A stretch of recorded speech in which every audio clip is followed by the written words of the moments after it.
మీ business ను develop చేసుకోవాలి అనుకుంటున్నారా? మీ పరపతిని పెంచుకోవాలి అనుకుంటున్నారా? అయితే ఓకే టీవీ ద్వారా L band, Aston band ad, scrolling ad, ad with voice overs, logo bug, video ads ద్వారా మీ యాడ్స్ ను పబ్లిష్ చేసుకోండి.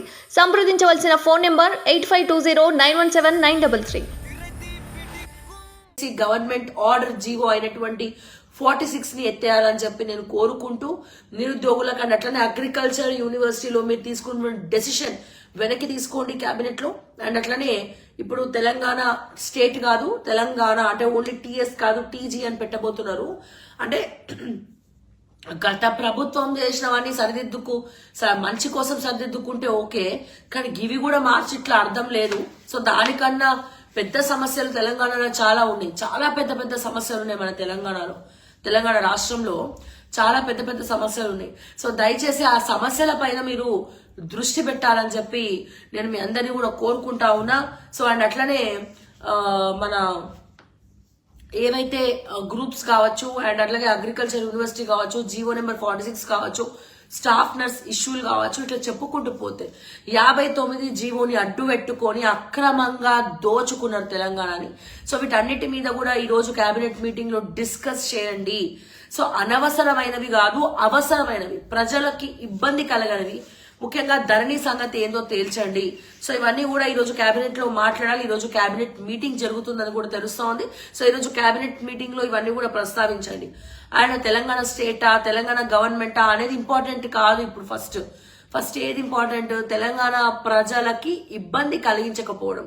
గత ప్రభుత్వం తీసుకొచ్చింది మీరు రద్దు చేయడము, ఇది ఎవరు ఎక్స్పెక్ట్ చేయట్లే.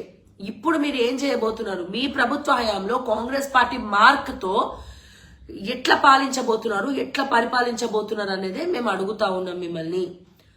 సో దీని గురించి దయచేసి సమాధానం చెప్పాలని చెప్పి నేను 100% నేను కోరుకుంటా ఉన్నా.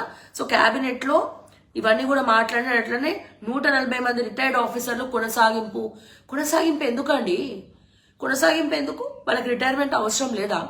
సో పాత నీరు పోతేనే కొత్త నీరు వస్తుంది.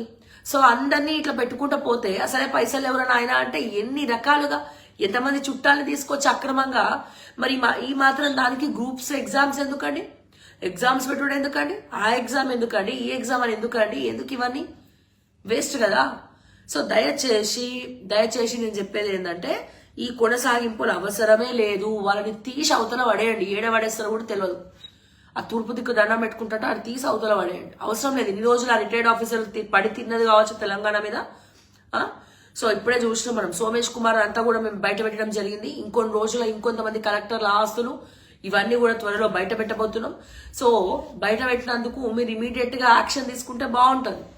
యాక్షన్ లేదు, రియాక్షన్ లేదు. పైగా వాడిని తీసుకెళ్లి మళ్ళీ ఆ నవీన్ మిట్టల్ గారిని తీసుకుపోయి అదే సీసీఎల్లో పడేసిరు. ఇంకా ప్రిన్సిపల్ సెక్రటరీని చేసిండ్రు. ఇంకెవరు వేరే వాళ్ళు ఎవరు దిక్కు మొక్కు లేరు, వేరే వాళ్ళు ఎవరు దిక్కు లేరు అని చెప్పి.